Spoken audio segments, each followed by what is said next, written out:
નામ છે રાઠોડ ઉર્વશીબા રઘુનાથસિંહ. તો હું મોહેત ગામની વતની છું. અમે આના થોડા સમય પહેલાં જ અમે મહાદેવના મંદિરથી આવ્યા. એના અઘારો ઝાંઝરીવાળા અંબેમાનું છે મંદિર ને એ જૂનું મંદિર છે. અહીંયા બધું પહેલાં તો બધા ગામના લોકો અહીંયા પહેલાં તો કપડાં ધોવા આવતા, પાણી ભરવા આવતા. અહીંયા જો તમે જોઈ રહ્યા છો આ કૂવો છે, તો આ બહુ જૂના જમાનાનો કૂવો છે અને અહીંયા પહેલાં બહુ પાણી ફૂટતું હતું. અહીંયાથી એવું કહેવાય છે કે અહીંયા એક પહેલાં મૂર્તિ પણ નીકળેલી છે અને બધા કપડાં ધોવા આવતા ને બધું વગેરે કરતા. પહેલાં તો પાણી નહોતું એટલે બધા અહીંયા પાણી આવતું, અહીંયા ફૂટતું પાણી તે અહીંયા જ આવતા.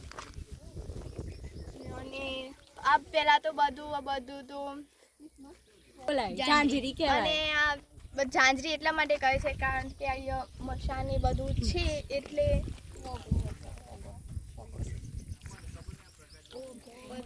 આ વર્ષો પહેલાનો કૂવો છે, અહીંયા બધા પાણી ભરાય છે. અંદર પાણી કેટલા જોવાનું. ચાલો 1 વર્ષ પહેલાં જ મંદિર બન્યું છે નવું, તો આપણે એની જાણકારી માટે જઈએ. અને દર